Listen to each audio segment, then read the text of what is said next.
ఈ అర్ధరాత్రి bus stop లో ఎందుకు నిలబడ్డారు? నేను నా చివరి బస్సును మిస్ అయ్యాను. కూకట్పల్లికి వెళ్ళడానికి రైడ్ కోసం ఎదురు చూస్తున్నాను.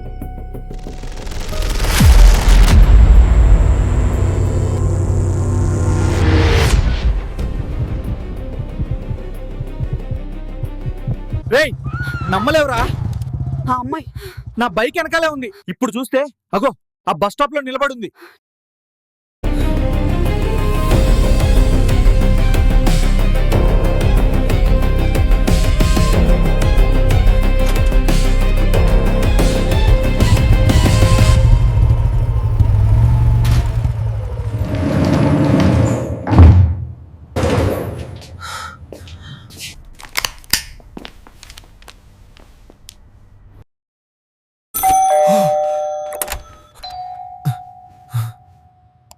రవి, నేనే. ఇప్పుడు మాట్లాడాలరా, చాలా ఇంపార్టెంట్. ఏమైందిరా? ఆఫీస్లో ఉన్నా. ప్లీజ్ రా, ఇక్కడే చెప్పాలి.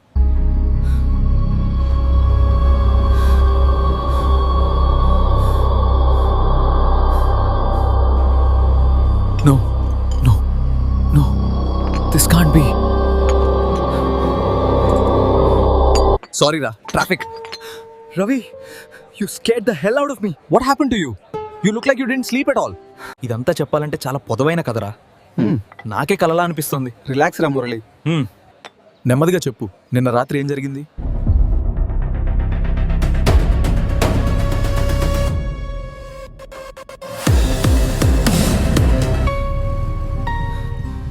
అంతగా టెన్షన్ పడద్దు.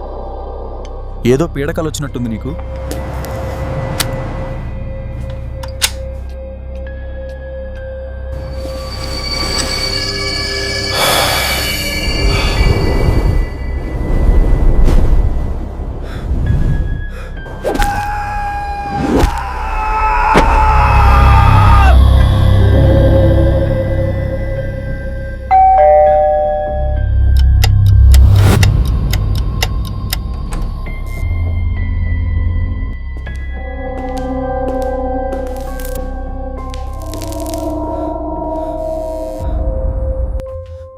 No. That's impossible. This is my apartment.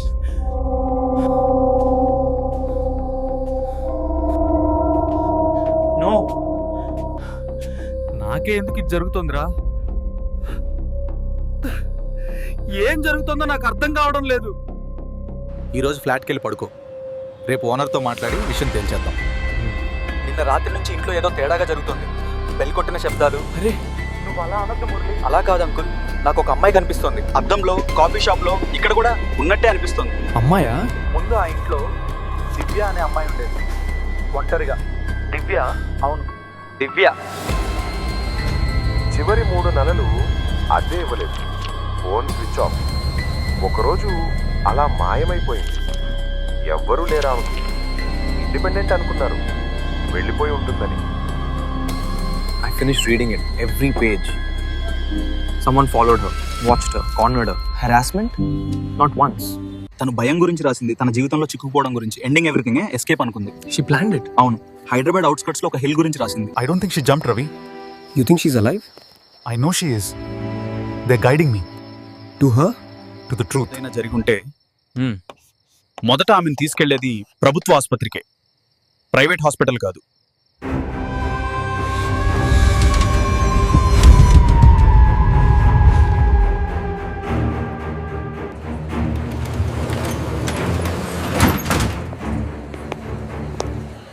Sister, ఒక అమ్మాయి గురించి అడగాలి. చెప్పండి. వయసు 24 నుంచి 28 మధ్య.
మాట్లాడాలంటేనే నేను వినడానికి వచ్చాను దివ్య. ఏం జరిగిందో చెప్పమని ఒత్తిడి చేయను. నేను ఈ చోటు ఎప్పుడూ మర్చిపోలేను మురళి. నా జీవితం ఆగిపోయింది అనుకున్నాను. యూనివర్సిటీలో నా గైడ్ డాక్టర్ రాఘవేందర్ రావు. అందరికీ గౌరవం, గొప్ప పేరు. నువ్వు స్పెషల్. తరువాత హద్దులు దాటాయి. నువ్వెవరికైనా చెప్పావా? చెప్పలేకపోయాను. మీరు నా గురువులు. నేను మీ దగ్గర నేర్చుకోవడానికి వచ్చాను, భయపడటానికి కాదు. దివ్య, నువ్వు ఇది తప్పుగా అర్థం చేసుకుంటున్నావు. అకాడమిక్ గైడెన్స్ అని How could you betray me like this? You left me no choice. తోసేశాడు. న్యాయం ఆలస్యం అవచ్చు, కానీ తప్పించుకోదు. నా పేరు డాక్టర్ రాఘవేంద్రరావు. సైకాలజీలో సీనియర్ పిహెచ్డి ప్రొఫెసర్గా, పరిశోధకుడిగా, పిహెచ్డి ప్రయాణంలో కనిపించని ఒత్తిడులు, మానసిక ప్రభావాలు ఎలా మన ఆలోచనల్ని, నిర్ణయాల్ని మలుపు తిప్పుతాయో మీతో పంచుకోవడానికి వచ్చాను. Sir, sometimes mentors get emotionally involved. Where do you draw the line? Boundaries are clear, but sometimes students misinterpret concern. And if a student threatens to complain, Complaints need proof, and sometimes situations resolve themselves. like this asylum case,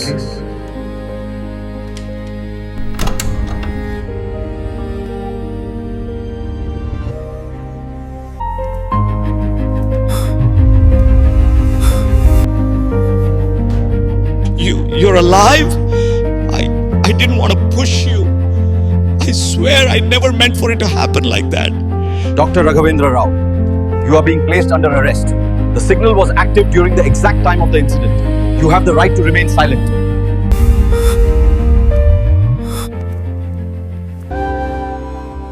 Thank you so much for everything.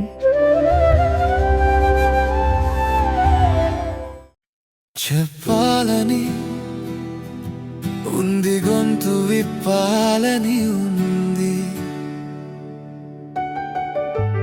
ఒంటరిగా దిగులు బరువు మోయబోకు నేస్తం, మౌనం చూపిస్తుందా సమస్యలకు మార్గం, కష్టం వస్తేనే గదగుండె బలం తెలిసేది, దుఃఖానికి తల వంచితే తెలివికింక విలువేది, చెప్పాలని ఉంది, గొంతు విప్పాలని ఉంది. ఈ కథ నేరం గురించి కాదు, మౌనం గురించి. నిజం ఎప్పుడూ మౌనంగా ఉండవచ్చు. అది ఓ రోజు తలుపు తీయబడినప్పుడు తానే లోపలికి నడిచి వస్తుంది. బలమంటే పోరాటం కాదు, బతికి నిలబడటమే అసలైన ధైర్యం.